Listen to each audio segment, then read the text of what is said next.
그 동역자 여러분들을 주님의 이름으로 환영하고 또 문안드립니다.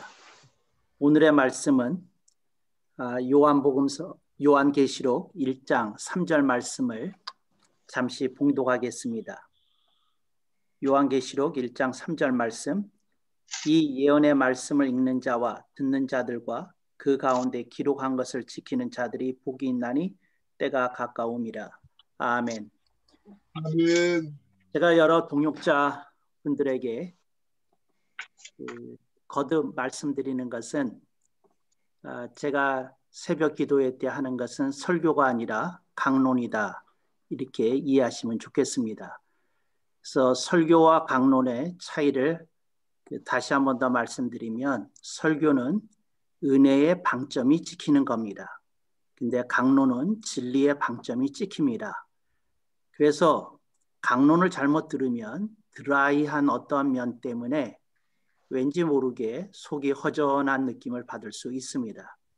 그런데 그 주어진 강론이 제대로 된 성경적 강론이라고 한다면 거듭 이렇게 음미하고 거듭 꼭꼭 씹으면 그 속에서 우러난 은혜가, 또 그 속에서 우리들에게 전해지는 진리가 우리들에게 말씀의 풍성함을 안겨다 주리라고 믿습니다. 아멘. 제가 그 강론을 여러분에게 이제 1차, 2차, 3차, 오늘까지 4차를 하는데, 저는 같은 강론을 이렇게 토론의 연장선에서 거론하는 것 말고는 이렇게 강론을 반복하지 않습니다. 이제 앞으로 제가 만약에 강론을 쭉 진행하게 된다면 이런 차이가 있을 거예요. 그러니까 저는 앞에 강론했던 것을 토대로 그 다음 강론으로 이렇게 넘어가거든요.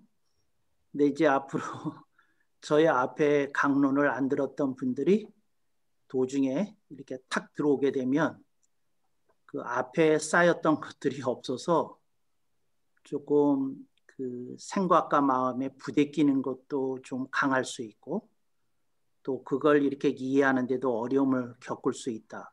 그러니까 나중에 혹시 그런 분이 계시면 여러분들이 그럴 수 있길 바랍니다. 제가 모든 강론을 유튜브에 올릴 생각인데 연말연시에 교회 일이 좀 밀린 게 있어서 그걸 이렇게 할 시간을 제가 아직 못 찾았어요.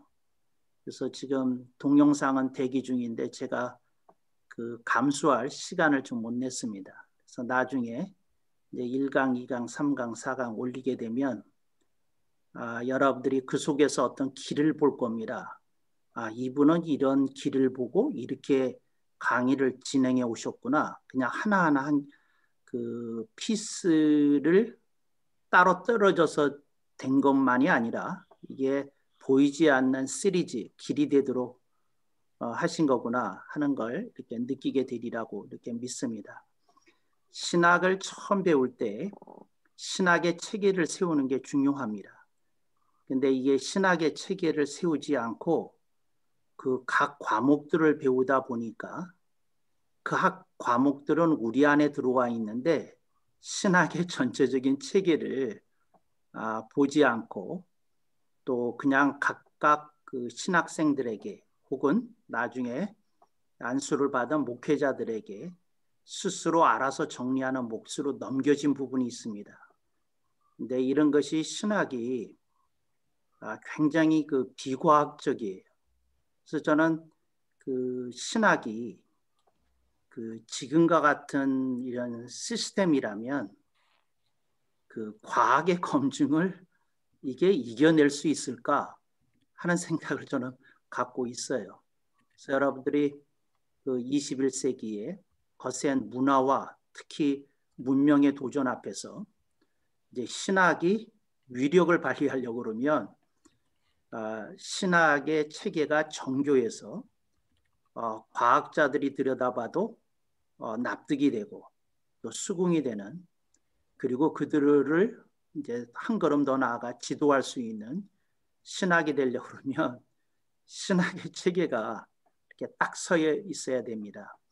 근데 전통적으로 신학의 분류를 얘기하라고 한다면 그 40년 전, 60년 전에 신학 이렇게 분류법을 잘 기억합니다. 그래서 이렇게 신학을 어떻게 분류하지요? 그러면 그 40년 전, 60년 전에 신학에는 역사 신학이 있고 조직 신학이 있고 실천 신학이 있고 윤리 신학이 있습니다.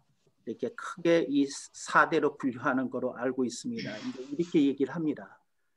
근데 우선 그 4대 신학으로 분류하는 게 중요한 항목이 하나 결여되어 있어요. 우선 그것부터 얘기하자면 뭐가 결력이 되어 있느냐면 그 교육 신학, 곧 기독교 교육이 결여되어 있어요. 그래서 여러분들이 신학의 분류를 말할 때 이게 그 기독교 교육 내지 교육 신학이 빠지면 안 됩니다. 근데 그 의식 속에 왜 그 4대 신학이라고 하는 것이 이렇게 처음 이렇게 그 발설된 것이 평양신학교 시절부터 이렇게 된 건데 그렇게 되면 거의 100년의 세월인데 이게 변하지 않아 가지고 어느 사이엔가 교육이라는 항목이 이렇게 별도로 어딘가 이렇게 그 창고 구석에 박힌 그런 느낌이 있어요. 그래서 이제 전체적으로 얘기하자면 우선 일단 이제 5대 신학을 얘기할 수 있겠습니다. 그래서 역사 신학을 가장 먼저 이걸 맨 밑으로 이렇게 꼽는 분도 있는데 기독교의 교리라는 것은 교회사와 함께 이렇게 형성되어 오고 이렇게 단단하게 체계화된 겁니다. 그러니까 이제 교회의 그 확장, 전개 이런 것을 먼저 이해하는 게 중요합니다. 그래서 역사신학, 그리고 역사신학의 토대 위에서 교리가 형성이 되고 발전했죠. 그래서 교리신학 혹은 교의신학이 있게 되고 그 다음에 이제 교회가 형성이 되니까 이제 교회의 법도 있고 헌법도 있고 행정도 있고 또 여러 가지 성례에 관련된 부분도 있고 예전에 관한 부분도 있고 또 교회력에 관련된 부분도 있고 이런 것들이 이제 실천 신학에서 다뤄지게 되고요. 그러다 보니까 사회하고의 밀접한 마찰 내지 갈등 속에서 이제 윤리 신학이 이렇게 전개되고 또 이렇게 펼쳐집니다. 근데 그러다가 이제 우리가 알지 못하는 사이에 이제 우리가 그렇게 말씀을 강조하지 않습니까? 근데 말씀을 그렇게 강조하면서도 말씀과 뗄래야 뗄 수 없는 개념이 교육인데 기독교 교육이 어느 사이인가 이 4대 체계에서 이렇게 누락되어 될까 제외되었다고 할까 이제 이런 현상이 일어났어요. 그래서 이제 끼워줍니다. 이제 그렇게 되면 이제 5대 신학 체계가 되어지는 건데 그 중에서도 이제 재미있는 건 이렇게 우리가 이렇게 윤리신학이라고 이제 불러야 되는데 다른 일반 학문과의 학제 속에서 이렇게 독립하기를 원하는 운동이 강해져서 이제 더 이상 윤리신학이라고 하는 개념으로는 불리지 않고 기독교 윤리 그리고 이렇게 일종의 독립된 분과 형식으로 나갔습니다. 이제 그리고 다른 일반 학제 간의 관계 속에서 이제 일반 교육이 있으니까 교육학이 있으니까 그렇다면 기독교 교육학이다 그러고 이것도 이렇게 분과되어서 독립되어서 이렇게 신학에서는 조금 떨어져 있기를 원하는 그런 분야로 갔어요. 근데 이제 저는 무슨 말씀을 드리려고 하느냐면 교회에서 가장 요즘 아직까지도 맹위를 떨치고 있는 것이 제자 훈련 개념 아닙니까? 근데 그 제자 훈련의 개념이라는 것이 어디서 그 개념을 설정하고 체계를 세워야 되겠습니까? 당연히 교육신학이겠죠. 그런데 이게 이상하게 된 건 교육신학의 가이드라인 속에서 제자 훈련이나 제자 훈련 체계가 이렇게 형성되고 발전되어 온 게 아니고 이게 교리 신학의 그러니까 교의 신학의 어떤 테두리를 설정해 놓고 그 속에서 형성이 된 것이 그 현재의 그 제자 훈련 개념이다 이렇게 말씀드릴 수 있겠어요.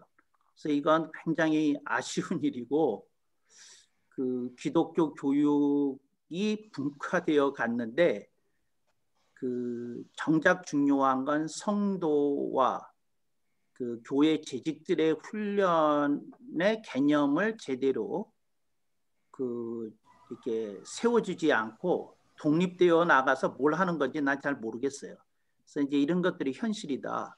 그래서 교육 신학이라고 하는 것이 이렇게 딱 설정이 되어 있어서 성경이 제시하는 인간에 대한 교육은 이렇게 진행되어져야 되고 이렇게 커리큘럼이 짜여져야 되고 이렇게 가르쳐져야 된다는 뭐가 있어야 되는 겁니다. 근데 이제 그런 것들이 이제 검증이 안 됐다. 그런 것이 체계가 세워졌는가 하는 거에 대해서 여러분들의 의견은 모르겠지만 저는 상당히 회의적이다. 그리고 이렇게 긍정적인 평가를 내리기가 어려운 구석이 애당초 있다. 이걸 여러분들이 생각하면 좋겠어요. 우리가 교리하고 늘 일상생활에서 나란히 가는 게 있지 않습니까? 그게 윤리입니다. 그래서 기독교 교리가 있고 기독교 윤리가 있는데 교리와 윤리가 나란히 간다 하는 얘기를 신학교 1학년 때 빼놓고 언제 듣는지 전 알지 못해요. 그러니까 교회 자체에서 윤리라는 말 자체가 어떤 기독교 윤리 실천 운동을 하는 단체 말고는 그리고 또 무슨 목회자나 재직들의 비리가 발생할 때 이렇게 언급이 되는 윤리 말고 기독교의 윤리 자체가 무슨 시스템을 갖고 있고 뭔지 잘 알지 못해요. 그래서 여러분 기독교가 윤리적으로 사회적으로부터 많은 오해와 또 나아가서 어떤 지탄을 받고 있거든요. 근데 그 속에 또 뭐가 있느냐면 참 안타깝게도 기독교가 윤리를 제대로 가르치기는 하는가 하는 생각이 있어요. 그래서 우리가 기독교 교리는 알지 않습니까? 그러니까 목사님들이 이제 설교를 하라고 그러면 제 생각에 뭐 한 10년은 하셔야 될 것 같은데요. 기독교 교리에 대해서 설명을 하자면. 근데 저는 기독교 윤리에 대해서 책에 가서서 설교하는 목회자를 거의 알지 못해요. 그러니까 대화해보면 금방 알 수 있어요. 기독교가 윤리가 뭡니까? 기독교 윤리 속에서 가리키는 내용이 뭡니까? 하고 물어보면 버뭇거리게 되고 방황하게 되지 쉽게 답 나오지 않습니다. 그래서 지금 이게 안타까운 건 기독교의 윤리라는 건 십계명 강해 수준에 십계명 해설 수준에 머물러 있어요. 저는 십계명이 윤리의 최고봉이라는 사실을 부정하기 위해서 이 말을 하는 게 아니고 지금 현대가 제시하는 온갖 유혹과 도전을 그리고 그들이 던지는 의문을 십계명 가지고 다 해결이 되나 이거에 대해서 여러분들이 좀 생각을 해볼 필요가 있고 그리고 십계명 수준으로 다 해결이 되는 거라 그러면 기독교 윤리학이라고 하는 학문은 도대체 무슨 필요가 있나 그냥 십계명 해설반에 들어가는 거로 끝내야지. 근데 이런 거에 대해서 좀 생각을 해야 되는데 기독교 윤리학이 어디가 있는지 몰라요. 그러니까 예를 들자면 생명윤리가 나올 때도 아주 원초적인 얘기만 하지 기독교 윤리적인 측면에서 깊게 그리고 이렇게 바르게 이렇게 가르치는 경우가 희귀하다 이렇게 우선 말씀을 드릴 수 있겠어요. 그래서 우선 이제 발제 시작으로 교리와 윤리는 나란히 가야 되는 건데 교리는 상당한 체계가 이렇게 세워진 것이 사실인데 윤리가 과연 기독교 교리만큼 교회 내에서 이렇게 나란히 간다는 개념에 버금가게 제대로 체계를 세워서 가르치고 있고 그런 콘텐츠가 있느냐? 이제 이거 여러분들이 생각해 봐야 될 일이다. 이제 이 얘기고. 이런 것들을 이렇게 전체적으로 들여다보면서 이제 일을 하는 학문이 조직신학입니다. 근데 오늘 강론의 제목이 좀 특이하잖아요. 튀는 것 같고. 교육신학이 곧 조직신학인데. 그러니까 이걸 이분은 황당하게 교육신학과 조직신학의 차이라는 타이틀을 걸고 이렇게 얘기를 하잖아요. 근데 제가 거듭 말씀드렸잖아요. 한국 신학의 수준이 한 40년 전의 신학과 지금과 같다 했을 때 이제 그 얘기가 그건데 우리나라에서 신학이 도입이 되었을 때 가장 중요한 피스가 missing, 빠졌어요. 결여되었어요. 이게 뭐냐면 교의신학이 뭐고 조직신학이 뭔지만 제대로 가르쳐 놨으면 신학교에서 전공을 얘기할 때에 신약 하십니까? 구약 하십니까? 교회사 하십니까? 이렇게만 묻지 않았을 거예요. 그리고 조직신학 하십니까? 이렇게 묻지 않았을 거예요. 어떻게 물었을 거냐면 기독교 교리를 전공하실 겁니까? 그러지 않으면 조직신학을 전공하실 겁니까? 하고 따로 물었을 거예요. 따로. 근데 이게 따로 물어지지 않은 것은 그것이 같은 맥락이다. 같은 거다. 이런 개념이 설정되어 있어요. 사실은 우선 교의신학에 대해서 말씀을 드리면 요즘 교의신학 이제 글자 그대로 도그마틱, 디올로지 아닙니까? 근데 이제 도구마라고 하는 말이 이렇게 독선적인 어떤 입장을 대변하는 용어로도 쓰이기 때문에 요새 교의 신학의 원어가 도구마이다 보니까 이거를 많이 교리 신학으로 순화해서 부르는 경향이 있습니다. 근데 Theology of Doctrines 이렇게 얘기해도 하여튼 같은 겁니다. 이게 둘이 같은 건데 교리를 다룬다 하는 면에서는 같은 건데 여기서 이제 중요한 게 이렇게 생기는 건데 그게 뭐냐면 교리라는 것을 가르쳤더니 교리 말고 사회가 던지는 의문이 있어요. 사회가 제기하는 여러 가지 문제들이 있어요. 근데 그 문제들은 교리적인 성격의 것이 아니거든요. 그런데 교리적인 성격으로 답할 수 없는 질문을 이렇게 사회가 던질 때 그거를 어떻게 대응해야 되느냐. 이제 여기에 대응하기 위한 학문이 조직신학인 거죠. 그러니까 사실은 교리하고는 상관이 없는 겁니다. 네, 또 이렇게 얘기하면 또 오해하시겠는데 교리 위에 토대를 두어서 조직신학이 전개되어야 되는 것은 전제로 하고 드리는 말씀입니다. 그래서 여러분이 여러 가지 이렇게 질문이 있잖아요. 이 21세기의 독특한 문화 속에서.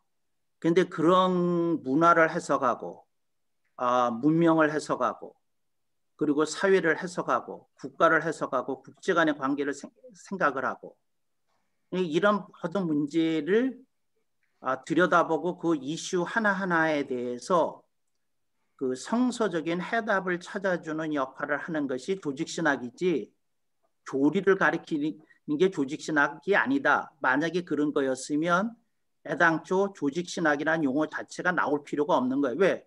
도그마틱 디올로지로 다 해결이 되니까. 근데 이게 혼란이 와서 이렇게 된 거거든요. 그래서 지금 안타까운 건 지금 여러분들이 상황이 이해되는 건 이렇게 국제적으로도 눈을 돌려봐도 여러분이 의지할 수 있는 조직신학자가 없어요. 그러니까 그런 문제에 대해서 이렇게 대답을 안 합니다. 그래서 지금 40년이 뒤졌다는 얘기는 뭐냐면 신학자들이 뒷정리만 해요. 그러니까 40년 한 세대가 흘러간 다음에 그전 시대를 해석하는 일은 해요. 그런데 지금 이 시대에 어떻게 대처하고 대응해야 되느냐 하는 것을 해야 되는 게 조직신앙인데 그건 아무도 안 하려고 그래요. 왜? 그러려면 공부를 피 터지게 해야 되고 그 다음에 그것은 들으려고 하는 수요도 별로 없고 그 다음에 그것은 오류가 발생될 수 있는 여지가 많고 그러면 그 잘못된 해석을 제시했을 때 다가서게 되는 비판이나 비난을 본인이 감당할 수가 없을 것 같고 그러니까 실수를 줄이기 위해서라도 그런 거 이게 답인 것 같다 그렇게 제시하는 일을 아무도 안 해요. 예를 하나 들자면 지금 우리나라에서 코로나19 사태가 전 세계 어느 나라든지 이제 벌어졌지 않습니까? 그러면 예를 들어서 그 공권력이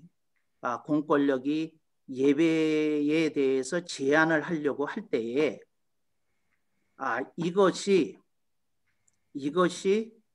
그 성경적인 입장에서 우리가 어떻게 해석을 해야 되느냐 하고 클리어하게 한 사람이 없어요. 그냥 그 내세우는 이론이 뭐였느냐면 사회를 존중하는 가운데 교회가 사회로부터 지지를 받을 수 있는 거 아니냐는 맥락의 논리가 전개되어 있지 성경이 강조하는 그 예배의 개념과 부합이 되는 어떤 해석을 아무도 안 하려고 그래요. 그러니까 사회학적인 관점에서 얘기하는 어떤 말들이지 그 성경적인 면에서 그러니까 예를 들어서 전염병이 창궐하면 공예배를 폐지해도 좋다는 것이 성경적인 가르침인지에 대해서 누가 감히 얘기하는 사람이 없어요. 근데 이런 것들이 예를 들자면 그 조직 신학이 해야 되는 일이다. 근데 이거 아무도 안 하려고 그러고 지된 게 없고 그래요. 그러려면 예배 신학으로 다시 돌아가야 되고 예배가 뭔지에 대해서 점검을 하고 성경이 제시하는 가르침과 우리가 해야 될 바가 무엇인지에 대해서 이렇게 고민이 있어야 되거든요. 저는 이번에 이런 사태를 걸으면서 굉장히 역겨웠어요. 역겨웠는데 뭐냐면 중세에 창궐했던 그 패스트와 그리고 그 패스트 때 그 천주교회에서 모여서 성당에 모여서 기도하라고 그래가지고 그 전 유럽으로 이 패스트가 이게 확산하는데 아주 거대한 그 이렇게 오류를 범했다. 뭐 이제 이런 식으로 얘기를 하면서 이런 상황 속에서 예배를 강행하는 것은 또 강행이라는 말을 써요. 강행하는 것은 중세 시대에 패스트 앞에서 패스트 전염의 원천이 되었던 행위와 뭐가 다르냐는 뭐 이런 식의 해석, 공격 뭐 이렇게 받고 그러거든요. 근데 여러분들이 근데 이게 이제 조직 신학이 해결해야 될 일이고 그래요. 그러니까 예를 들자면 이런 얘기 듣지 않습니까? 이제 코로나19 이후로 우리는 이전으로 돌아갈 수 없습니다. 이제 이 얘기 공공연히 하잖아요. 모두 다 그래요. 이제 세상이 바뀌었습니다. 이제 옛날로 돌아갈 수 없습니다. 이게 얘기하는 거거든요. 그러면 누군가가 이 얘기를 해야 되는 거거든요. 비대면 예배가 100% 완전한 예배인지에 대해서 누가 얘기하셔야 되거든요. 성경의 여기를 보니 비대면 예배가 100% 완전한 예배다. 이렇게 얘기하셔야 되거든요. 그 성경적으로. 그런데 이거는 오간데가 없고 사회가 이제는 현저하게 결과적으로 결정적으로 바뀌었으니 여기에 적응하는 것만이 교회가 생존하는 길이다. 이런 논리를 전개한다는 거죠. 근데 이게 이제 예를 들자면 이런 걸 연구해서 해야 되는 게 조직신학이다. 근데 이런 사태 속에서 제가 그 참 안타까운 것은 그 조직신학자라는 타이틀을 갖고 있는 사람들은 다 숨어버렸거든요. 근데 그 숨는 게 마땅하지요. 왜 마땅하냐면 그분들은 본래 조직신학자가 아니었죠. 교리신학자였지. 교리를 가리키는 분이었지. 조직신학을 가리키는 사람을 제가 잘 보지를 못했어요. 그러니까 뭐 당연한 일이지만 타이틀을 조직이라는 말을 붙이시려면 이때 당신이 나서야 되고 당신이 성경적 해석을 내려줘야 되고 대안을 제시해야 되는 거고 한국 교회를 가이드해야 될 책임이 여러분들에게 있는 거다 하고 조직신학자라고 자부하는 사람들에게 제가 얘기하고 싶은 거죠. 근데 이게 안 돼 있는 게 현실이다. 사회는 급격히 가는데 목회자 개개인이 알아서 하는 수준으로 가고 있다는 거죠. 지금 한국교회 조직신학적인 측면에서 얘기하는 겁니다. 한국교회는 설교가 80% 정도가 감성팔이에요. 그러니까 사람의 코드를, 심정적인 코드를 건드려서 눈물 한 방울 흘리게 하는데 초점이 맞춰져 있어요. 그래서 참 그러니까 설교를 듣는 게 하나의 드라마 보는 것과 같아요. 근데 그분들이 그렇게 설교를 하면서 성도들이 눈물 한 방울 흘렸을 때에 굉장히 반가워하고 즐거워하세요. 근데 저는 헛웃음이 나오는 게 왜 나오느냐 하면 드라마 한 편만 봐도 그거보다 훨씬 많은 눈물 흘리거든요. 드라마 그렇게 짜여져 있거든요. 요 대목에서 눈물샘이 자극이 돼서 이제 이 대사 나가면 눈물 나오게끔 되어 있거든요. 그리고 그 한 편이 끝나게 되면 가슴이 저리게끔 이렇게 되어 있거든요. 근데 지금 설교들이 그 감성파리에 가 있어요. 그래서 그런 사람일수록 설교가 효과적인 것으로 이렇게 평가받고 은혜로운 분으로 이해하고 그래요. 또 그런 분일수록 개교에서 집회를 하면 헌금도 더 나온다는 설이 있어요. 근데 그 참 이거 이제 조직신학적인 측면에서 이런 걸 보면서 이렇게 얘기하는 겁니다. 저는 여러분들이 지금 선교를 하시잖아요. 지금 필리핀에도 제 제자가 이제 가서 선교하고 있는데 그 제자가 그 필리핀에 가서 지금 성공을 좀 했더라고요. 여러분이 아시는지 모르는데 정윤관 목사라고. 근데 그 떠나기 전에 제가 이렇게 몇 주 저한테 강의 들으러 와서 제가 했던 얘기가 있어요. 그분이 기억하는지 모르겠어요. 근데 제가 무슨 얘기를 했느냐면 이런 얘기를 했어요. 한국 선교사가 가면 한국 교회가 간다. 그러면 한국 교회의 실상이 필리핀 교회에 그대로 나타날 거다. 세월이 흐르면. 어떻게 나타나느냐면 한국 교회의 장점이 필리핀 교회에 나타날 거고 선교지에. 그리고 그 필리핀 선교지에 한국 교회의 이 부끄러운 모습들이 거기서 그대로 나올 거다. 이제 그렇게 얘기했어요. 왜냐하면 한국 교회는 교리를 가리키는 교회이지 윤리를 가리키는 교회가 아니다. 그러니 교리에 의한 부흥은 일어날 거다. 근데 윤리적인 이중성의 문제는 해결이 되지 않을 거다. 이렇게 얘기를 했어요. 근데 제 제자가 그 얘기를 듣고 갔을 때 표정이 편안하지 않았어요. 왜 편안하지 않았냐면 제가 조직신학자로서 사변적인 얘기를 한 것으로 이해를 하더라고요. 사변적인 얘기.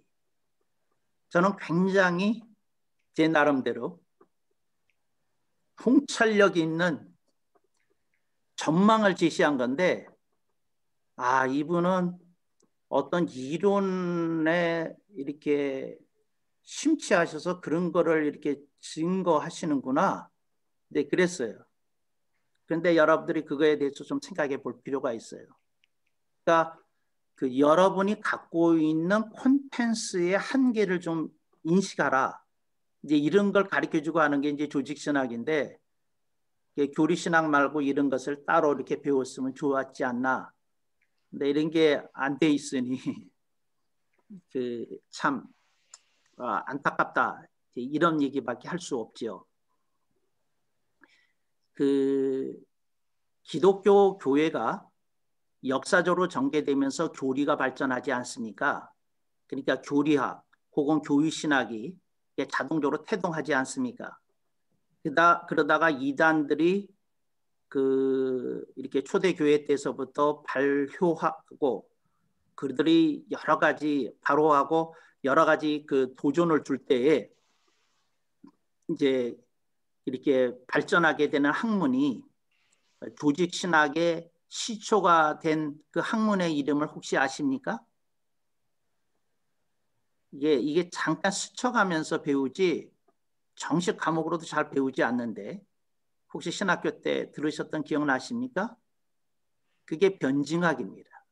그러니까 그 기독교에서 말하는 조직신학을 그냥 한 단과적인 이름을 붙이면 변증학입니다.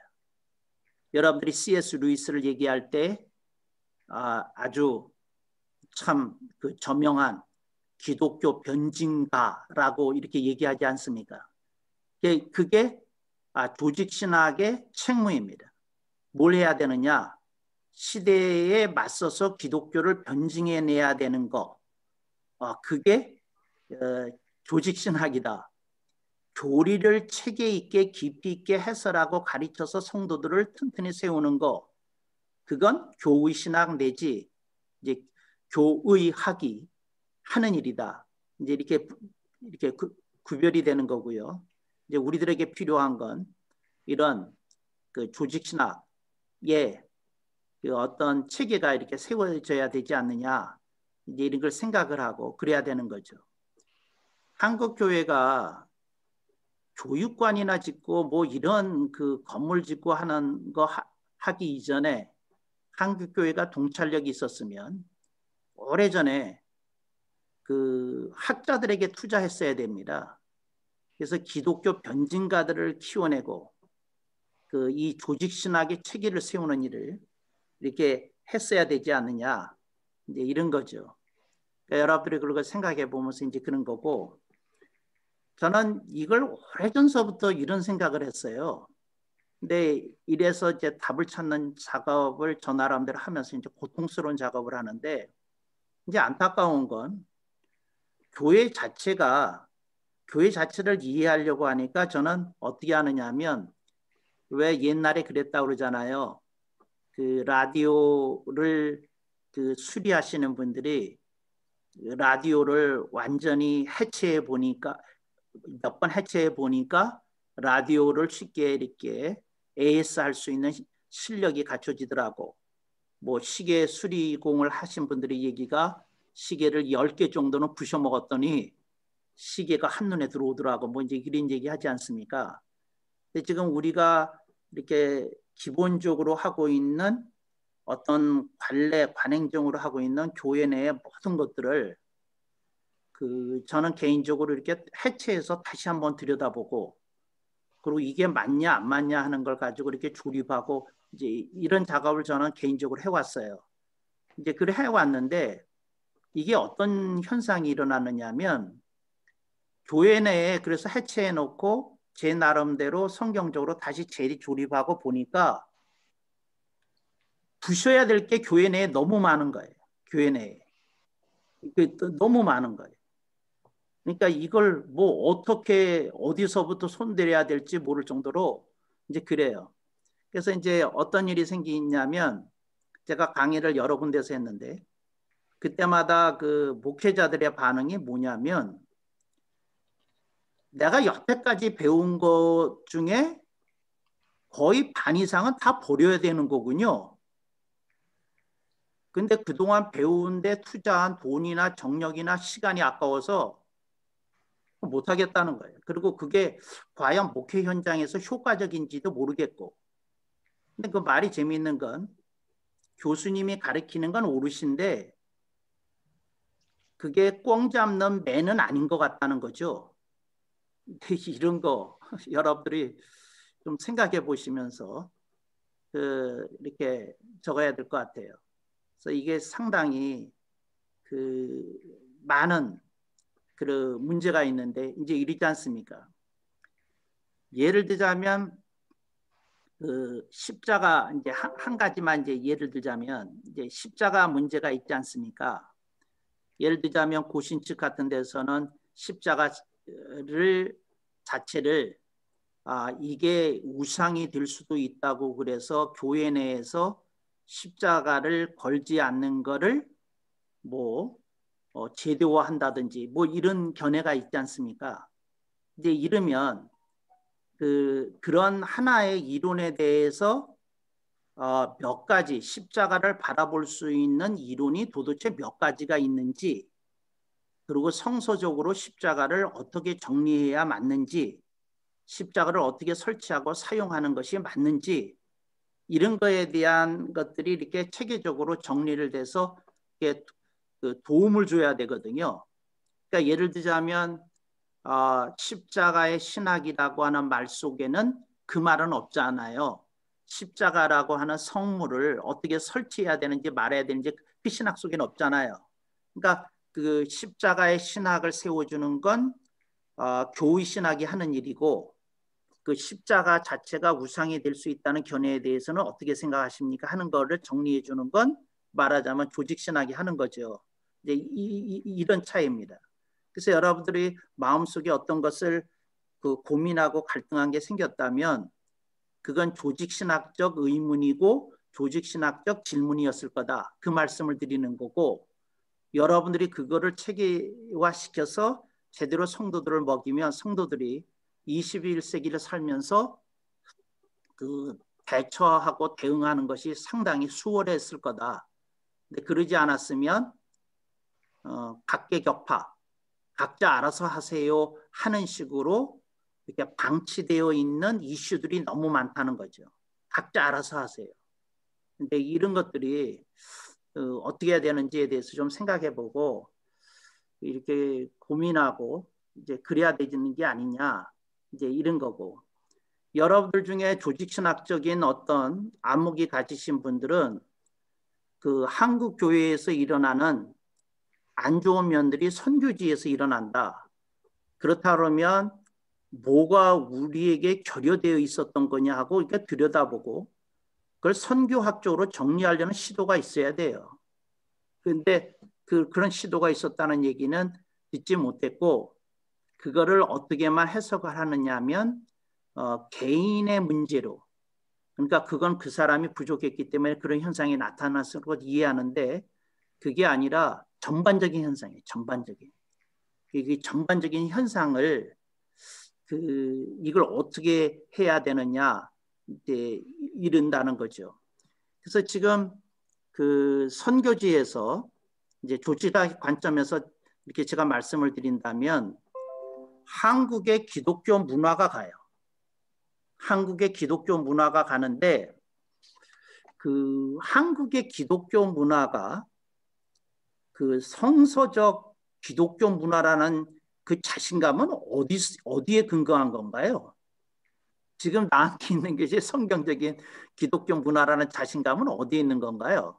근데 이런 걸 정리하고 들여다보고 이제 이래야 이렇게 어떤 이렇게 아름답게 정착되어 있던 어떤 문화가 이렇게 갈 수 있을 터인데 이게 가지 않거든요. 그러니까 제가 미국에서 컸으니까 이제 미국 얘기를 해드릴게요. 예를 들자면 미국에서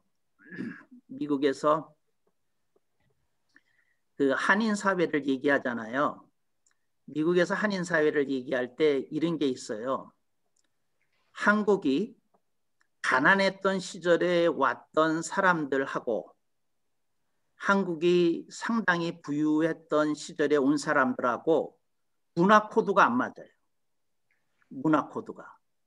그래서 어떠냐면 이 문화 코드가 안 맞아요. 그러니까 분명히 같은 한국 사람인데 그 어떤 시대적인 그 어떤 영향 속에서 그것이 잘 안 되는 게 있다는 거죠. 그런데 그 교회에서 목회를 하는 분들 중에 이렇게 좀 민첩하신 분들이 어떻게 하느냐면 그 특정한 계층을 위한 목회를 해요. 그러니까 뭐냐면 새롭게 한국에서 오신 분들, 그러니까 미국 온 지가 예를 들어서 그 7년 이내, 5년 이내이신 분들에 맞는 목회와 미국에서 오래 정착이 돼서 살고 있는 사람들의 목회와 또 미국에서 태어난 1.5 그 세들의 그 어떤 것에 맞춰지는 목표와 이게 다르거든요. 근데 저는 그런 질문을 누차 미국에 있을 때 이렇게 했는데 아무도 귀담아 듣지 않더라고요. 제가 이렇게 얘기했어요. 주님이 그 한인들에게 목회를 하는 그 목회자들에게 말씀하시기를, 얘들아, 1세를 향한 목회가 따로 있고 1.5세를 향한 목회가 따로 있고, 한국의 그 부유한 시대에 왔던 사람들을 위한 목회가 따로 있고 가난한 시절에 왔던 사람들을 위한 목회가 따로 있다. 그런 게 있을까요?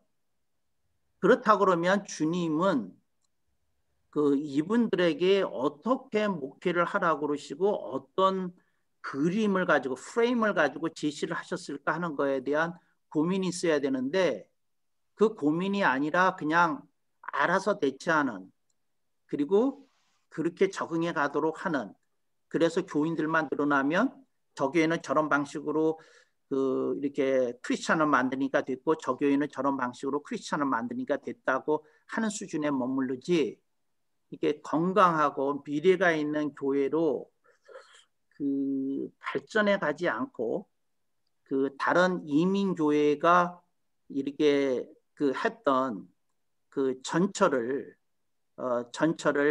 이렇게 참고해서 그 이렇게 하나의 그 이상을 좀 제시하려고 하는 학문적인 그 노력이 참 부족하다, 이런 생각을 해요.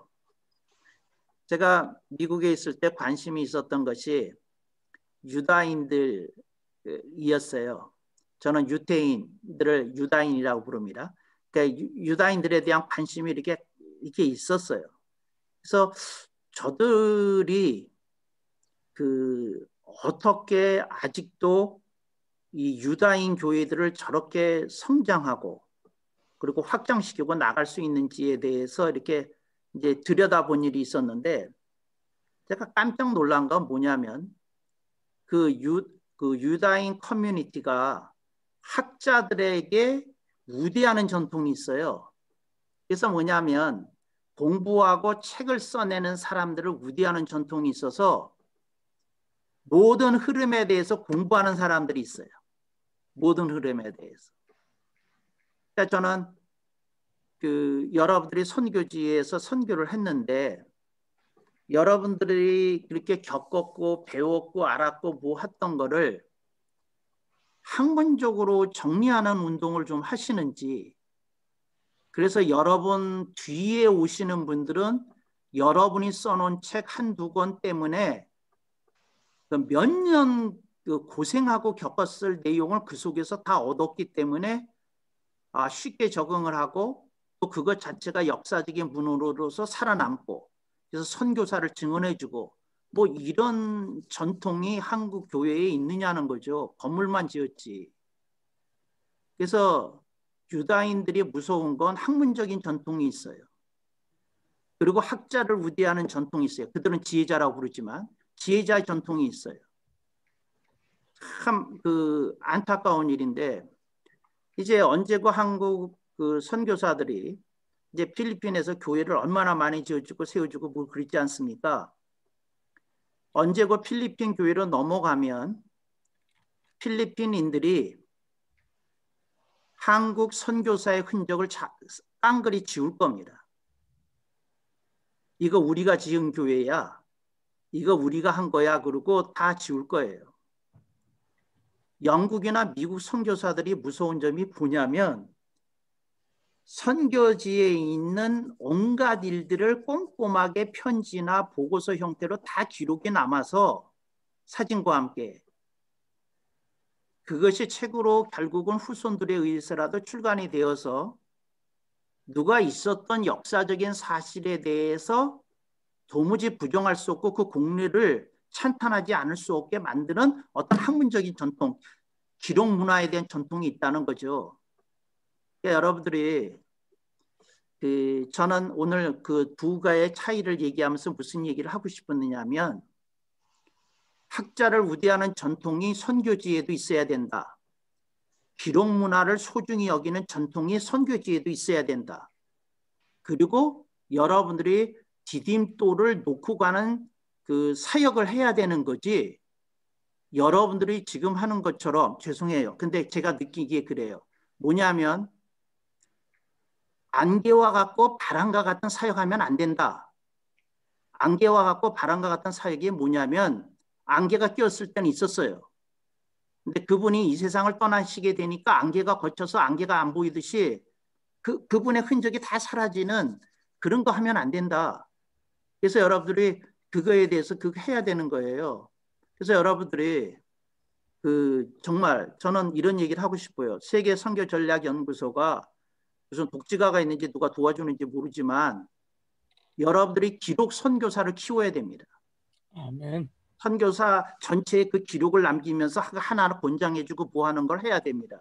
누군가는 사진들을 다 모아야 되고 누군가는 거기서 했던 그 프린트물들을 다 모아야 되고 그 프린트물도 컴퓨터 한 대 있으면 안 되고 복사해가지고 한국의 어떤 분의 서버에도 있어야 되고 이쪽에도 있어야 돼서 한쪽이 화재로 분실되었더라도 살아남게끔 해서 그걸 증언해야 됩니다. 저는 안타까운 게 지금 중국에 있잖아요. 중국의 한국 그 선교가 아주 위대한 일을 했는데 당 지침에 순응한다는 민명하에 중국에 있는 지하교회를 포함한 공교 그 3자 교회는 말할 것도 없고 한국 선교사의 선교 기록을 다 지우고 있어요. 여러분들이 이걸 굉장히 중요시해서 어떤 분이 나는 그 기록이나 하는 선교사 할랜다. 전도하는 선교사 말고 이런 헌신한 사람들이 나와줬으면 좋겠고 이제 그랬으면 좋겠다는 생각이 들어요. 제가 뭐죠? 1, 2년 전에 다큐를 봤어요. 근데 어떤 분인데 우리나라의 그 연극 자료를 모으신 분이더라고요. 그런데 이분이 어떻게 했느냐면 연극은 할 수 있는 한 다 쫓아다니면서 팜플렛, 포스터 이런 거를 악다까지 다 모으셨대요. 근데 이게 세월이 지나고 나니까 이분한테 있는 자료만 남아있는 게 뭐 7, 80%라는 거예요. 한 사람이 그거 했는데 난 그거 보면서 참 눈물 나더구먼요. 근데 그분은 그 인생을 거기에 걸고 바치셨어요. 무슨 뭐 돈이 생기는 것도 아니고 명예가 주어지는 것도 아닌 시절에 그걸 그렇게 하셨어요. 근데 그 선교사님들의 흔적이 헌신이 그 소중한데 그런 거 남나? 이런 의문을 제기하고 그리고 또 누군가는 그걸 썼어야 돼요. 뭐냐면 필리핀에 와서 보니 이러한 것들이 이렇게 나한테 부대꼈는데 이런 주제에 대해서 어떤 신학자가 이런 걸 정리해 줬으면 좋겠습니다 하고 질문이 가득 찬 책 한 권을 내셨어야 돼요. 질문이 가득한. 그래서 A 선교사는 100개의 질문을 던졌다. 넘버 2 선교사는 50개의 질문을 던졌다. 다른 분은 뭐 몇 개를 드렸다. 그 질문이라도 남겨야 돼요. 질문이라도. 그래서 후대가 그걸 이어가게끔 하는 그런 걸 해야 되는데 그걸 소중히 여기는지 그걸 저거 하는지 그래요. 제가 유다인들의 그 대학이 있잖아요. 그래서 이제 박물관이 아니라 도서관을 가봤어요. 그래서 제가 물어봤어요.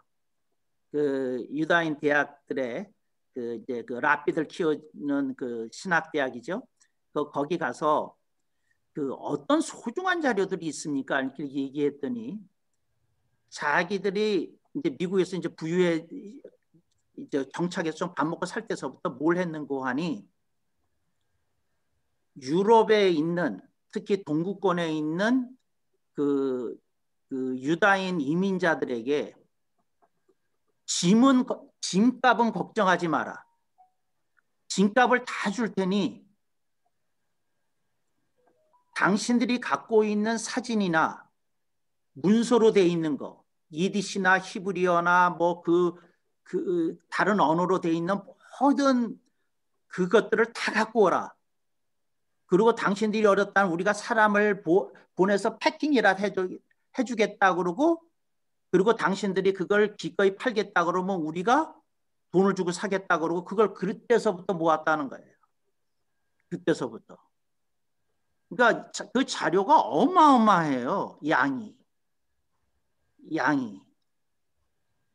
양이 어마어마하다고요. 양이. 그것만 연구해도 몇백 년 갈 정도의 양이더라고요. 그거 하나하나. 그리고 그걸 또 그런 문화가 있더라고요. 억션 문화가. 이게 뭐냐면 뭘 하나 보여줘요. 문서를. 그런데 이게 뭐 그 러시아에서 온 어떤 문서래요. 그 훌륭한 랍비가 친필로 쓰는 어떤 문건이라고 그러면서 얘기를 하면서 요 문서 그 케이스 안에 들어가 있는데 이게 하나가 지금 팔면 700만 달러가 된다는 거예요. 그 가치가. 근데 그렇게 비싼 돈을 주고 사고 팔고 하는 전통을 했더니 그거 왜 옥션을 합니까? 했더니 그 사람들이 하는 말이 재밌어요. 비싸게 사주는 사람이 있다고 그러면 아무도 버리지 않는다는 거예요. 아무도. 어떤 대교회가 그런 일을 했으면 어떨까 싶어요. 선교사님들의 사진을 저희가 다 사겠습니다. 그리고 그것이 제대로 뒤에다가 어느 날 찍은 사진이고 뭔가를 하면 더 비싼 값을 쳐주겠습니다. 그 문서 기록 사진 다 주시면 우리가 소중히 보관하겠습니다. 이렇게 함에 담아서. 그 함을 또 특별 제작하더라고요. 개인별로. 근데 그런 거, 그런 문화, 전통. 참, 그래요. 랍비별로 그 박스 모양이 달라요. 그러니까 특별 주문 제작을 한 거죠. 또 거기서 제작을 해서 그렇게 들어온 것도 있고. 근데 저는 그런 걸 좀 제시하고 싶어요. 여러분들 중에 기록 선교사가 나오시고 학자를 우대하는 전통 나오셔야 되고 디딤돌을 세우는 전통 세우셔야 되고 그리고 이렇게 세계를 향한 여러분들의 그 헌신이 이어지도록 그렇게 하면 좋지 않을까 이렇게 생각이 되어지고 이제 그래요. 이제 또 하나 다른 얘기를 하나 하는 게 좋겠네요. 저는 그 선교사로 가시는 분들이 그 자신에 대한 성분 분석을 해야 된다고 생각을 해요. 무슨 말이냐면 여러분 속에 있는 것이 여러분이 선교시에다 쏟아붓는 거예요. 여러분이 속에 있는 게. 그러니까 예를 들자면 나는 고신측 신학교에서 누구누구 밑에서 배웠다. 그리고 그분의 이러이러한 면을 너무도 좋아했다. 그러면 여러분들이 그분에게 배운 그 한계 그대로, 장점 그대로 여러분이 그 선교지에다가 그걸 쏟아 부을 거예요. 또 나는 이러이러한 것을 강조하는 경향이 있다. 그리고 나는 이러이러한 것을 덜 중요시하는 경향이 있다. 근데 그걸 여러분들이 들으시고 생각하시면서 자신을 보시면 내가 갖고 있는 것이 무엇이고 내가 보충시켜야 될 것이 무엇이고 내가 얻어야 될 것이 무엇이고 이런 것이 이렇게 보이지 않을까 이런 생각을 하죠. 그래서 이렇게 전해야 되는 사람 자신에 대해서 생각을 해보고 그 다음에 그 속에서 그것이 어떤 의미를 갖는 것인지 여러분들이 좀 생각을 해보고 그리고 그것이 어떤 과정 속에서 연구로 가야 되는 건지 좀 생각해 보면 얼마나 좋을까 이제 그런 생각을 하지요. 이게 이제 제가 이렇게 드리는 말씀이고 제가 이제 용어 두 가지를 이제 마지막으로 제시할게요. 첫째는 개인 이론입니다. 개인 이론이라는 것은 어떤 한 사람이 주장하는 거예요. 그래서 학자들이 세미나나 컨퍼런스에서 발표를 하면 일단 그건 개인 이론이 됩니다. 그 학자의 이름을 따서 교수 이름을 따서 오케이. 넘버 2 공변 이론이 있어요. 그 컨퍼런스에서 있었던 모든 주요한 학자들의 의견이 이렇게 모아지고 검증이 되어져서 이것은 제대로 된 해석이고 이 말이 옳다 그러면 그걸 공변 이론이라고 합니다. 공변 이론. 이 공변 이론을 과학계에서는 정설이라고 그러고요. 개인 이론을 과학계에서는 이설이라고 그래요. 그래서 개인 이론, 공변 이론이 있어요. 그래서 여러분들이 이제 제 강의를 들으셨는데 일단 개인 이론으로 들으시고 그 다음에 두 번째는 이게 공변 이론이 될 만한 것인지 여러분들이 이제 이렇게 판단하시면 되겠다 이런 생각이 들고요. 그 다음에 아까 제일 처음에 제시했던 교의 신학과 조직 신학의 차이에 대해서 드리는 말씀은 뭐냐면 조직 신학이라는 이름은 원래 과학에 대응하는 신학이라는 의미로 나온 용어예요. 그러니까 무슨 말이냐면 scientific이라는 말에 대해서 신학적으로 어떻게 대응하고 대답을 줄 것인가를 고민하다가 만든 용어가 systematic theology였던 거예요. 그러니까 과학자들하고 과학자들하고 신학자의 입장에서 대응해서 당신들은 우주를 그렇게 생각하느냐? 우리는 이렇게 생각한다고 제시하는 게 예를 들자면 systematic theology가 하는 일이라는 거죠. 그리고 이제 거기서 접점이 일어나든지 충돌이 일어나든지 하겠지만 그렇다는 거 이렇게 아시면 좋을 것 같습니다. 제 강의는 여기까지고요. 질문 있으면 받겠습니다. 그렇지 않으면 일단 새벽 기도회 끝나고 질문을 받는 건지. 예, 끝나고 질문은 서로 대화하면 좋겠습니다. 예, 그렇게 하겠습니다. 예, 우리 귀한 말씀